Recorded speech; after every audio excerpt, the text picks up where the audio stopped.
So today I'm gonna speak about how to do proper cable management in FTC because it's a pretty underrated topic that many teams tend to overlook.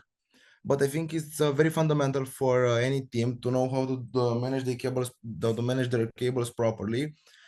Since having a faulty cable can destroy your entire mechanical marvel. Like teams should know how to prioritize cables as much as they prioritize mechanical design. So basically, I will show in this short presentation how to turn from basic spaghetti to a less messier mess from less messier spaghetti because every cable is a spaghetti. I think the first and foremost thing it's choosing your connectors um, because connectors are very important. Like basically having a bigger connector makes it not accessible for a robot, and I think choosing your connectors makes a big difference and shows how you approach different levels of electrical design because and in general of cable management because um, not always more connectors are better or not big connectors. Each connector has its ups and downs, and I think we have to choose properly. Like how we choose between an active intake and a passive intake, I think the same we should do with our connectors and our cables in general. So, for example, for motors, we have the two main connectors that come with go build motors, the Anderson power pole ones. Here, I think you're all familiar with it. These squarey, rectangular shaped connectors and the bullet connectors. They are basically pretty similar.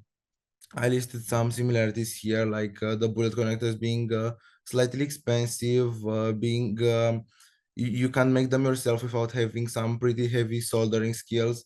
Whereas Anderson connectors can be very easily crimped, very easy to make yourself. They have great holding power, like they won't come off just from some small vibration, and they are also extremely cheap. Like I can find um, hundreds of Anderson connectors pretty cheaply, whereas bullet connectors are pretty expensive. But the only advantage of the bullet connector is that it is smaller. And for example, in my 12 by 12-inch bot, I relied pretty heavily on bullet connectors where I thought I necessarily needed some connectors because they are just smaller, and there are some ways you can overcome their weaknesses, like having not that great of a holding power like the Anderson connector. For batteries, there is also a very big debate when choosing a connector. For example, for many years, our team has used the XT30 connector, which is smaller. It has great holding power, but I think all of us have experienced that moment when it just comes right off of the hub and like it it like slips out of there. It doesn't have any holding power.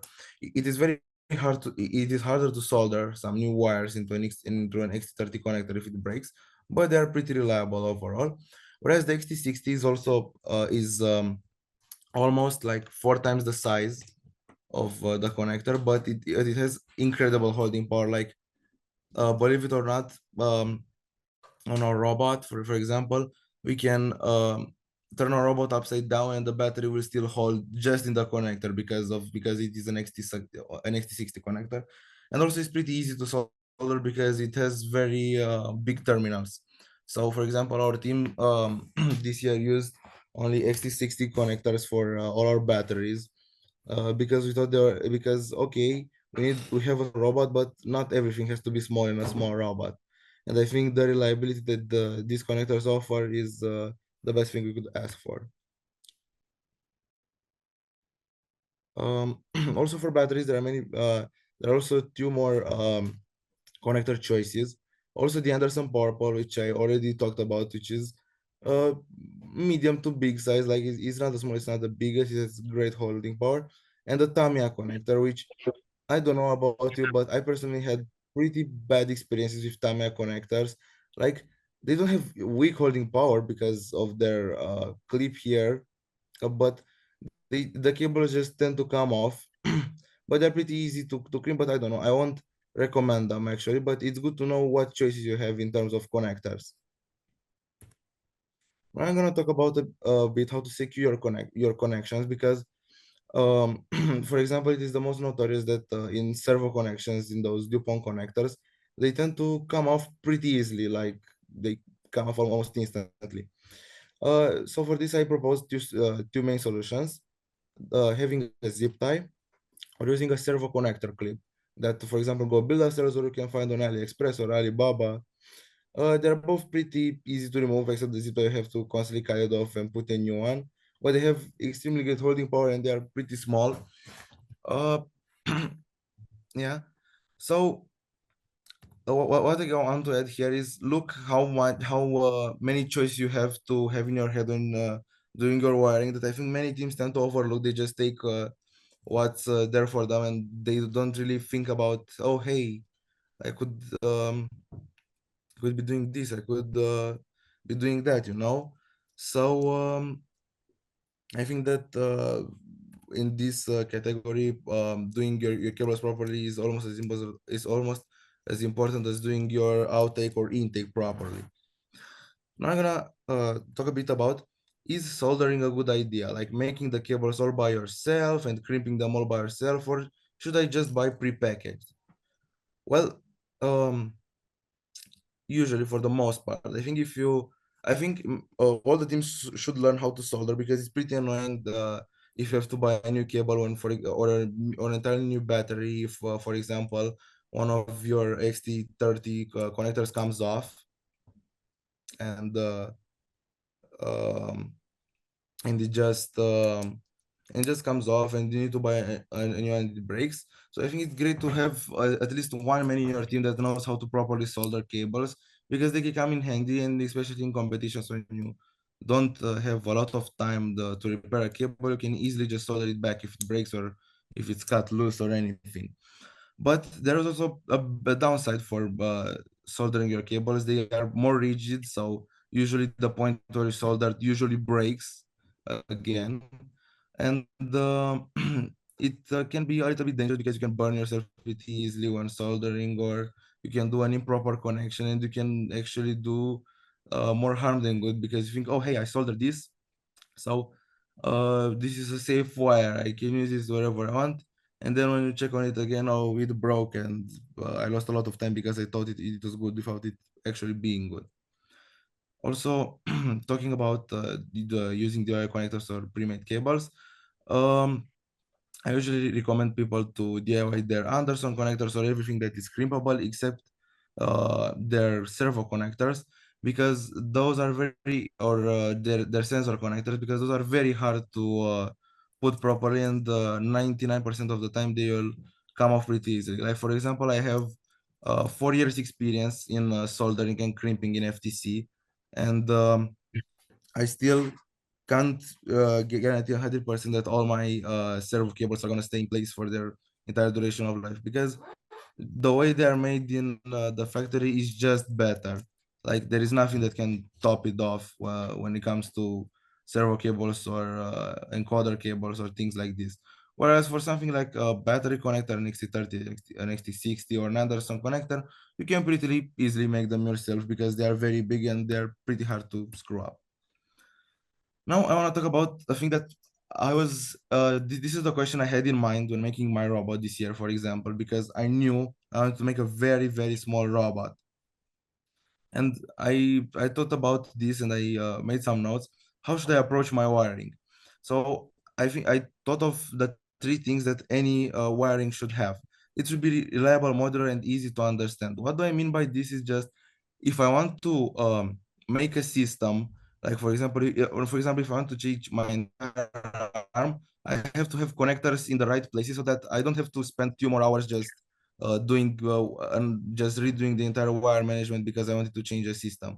It should have connectors right at where that system ends. It should also be easy to change and replicate. Like you can like not having, I don't know, 10,000 lengths of wire.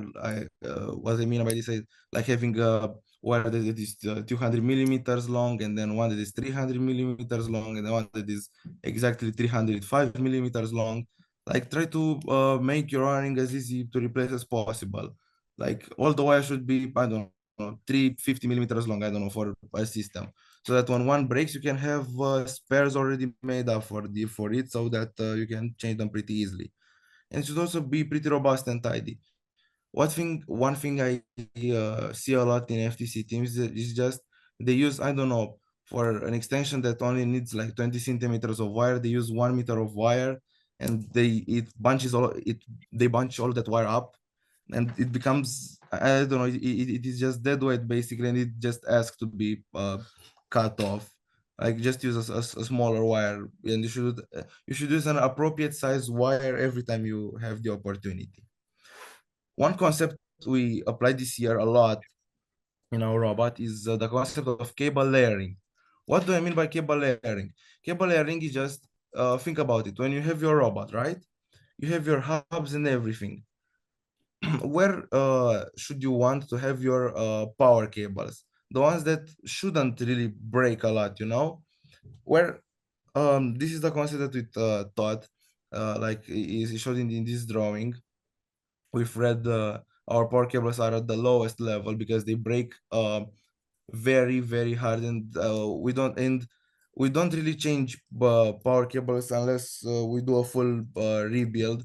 So you don't just take a hub off and move it on the other side of the robot any day, like you do, for example, with a servo cable that you might want to move, or a sensor that you might want to change, and okay, this cable needs to have its position changed. That's why we use this cable layering method, having the power cables at the lowest level, the motor cables at the middle level, and the yellow cables at the upmost level, because the servo cables need to be changed more often. They can have more, they are more prone to break.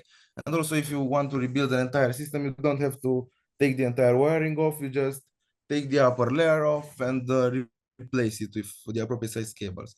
The pros of this is that it is very tidy. The design is very modular, and it's easy to work on high risk wires. That's what I call serve wires because they break the most. But the cons is that it has to take a lot of planning, like I said here.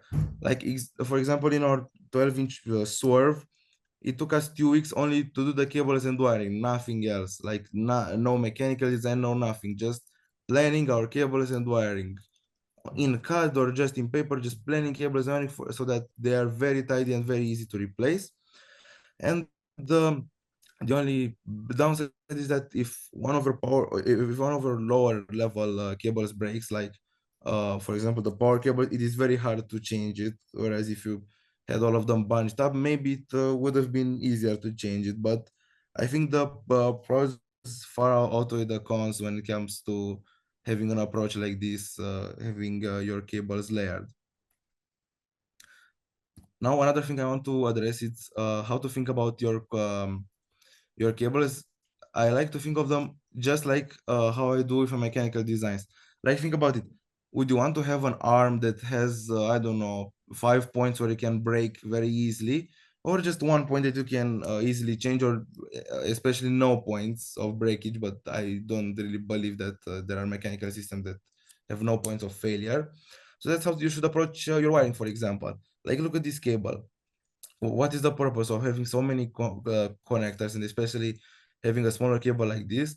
These are just unnecessary failure points that shouldn't be in your wiring. Ideally, your wiring should be one continuous cable from start to end, and one or two connectors along the way. Like, I don't really think that is there any robot that needs uh, more than 2 or 3 extensions on one cable, no matter how complex it is. And you're gonna see this in many more top teams.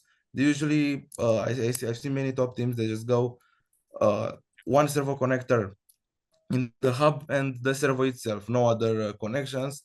Like, this makes a really big wire, but it has very little failure points, and that's what I want to address. Like, I really believe that wire management should be thought of just as mechanical design is,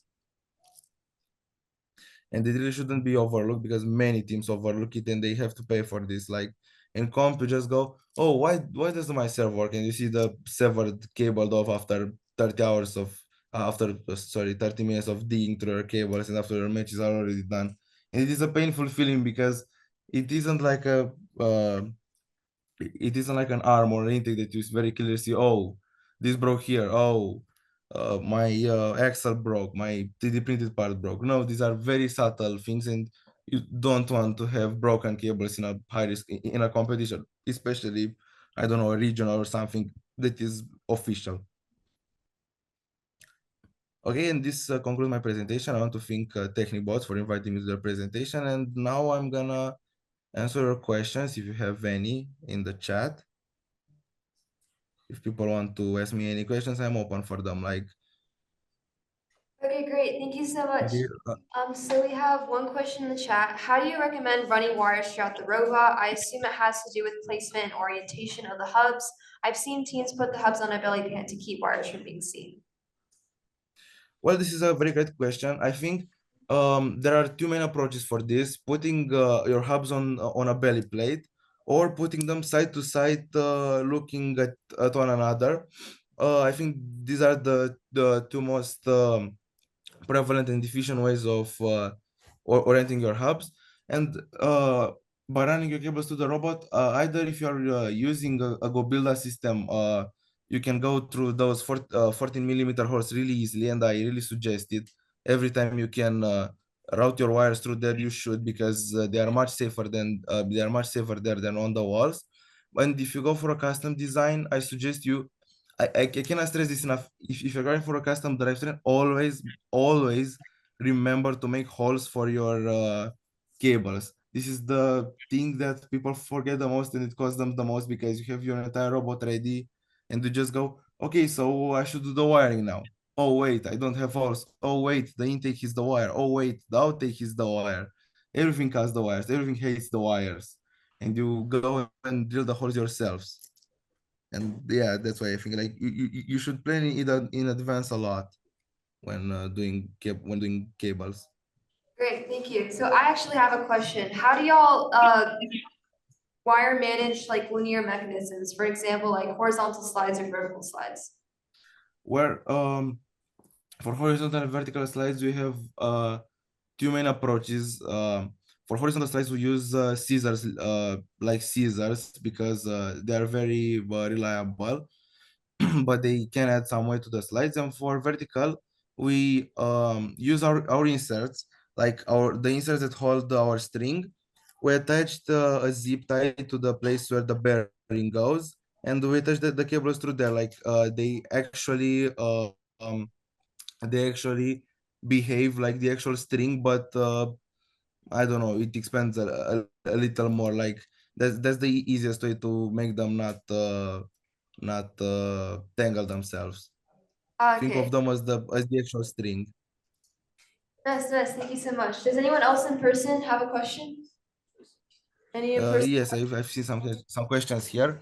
Like the question from Miles: have you ever had issues with cable interference from low power cables, like sensor cables running along high power cables? Well, I think here you are thinking about the XR encoders or analog encoders in general. I had some issues, but usually putting some electrical tape exactly on where on the connector, on where that wire leaves the sensor, is the best approach to it. Like just putting as much electrical tape as you can in the points where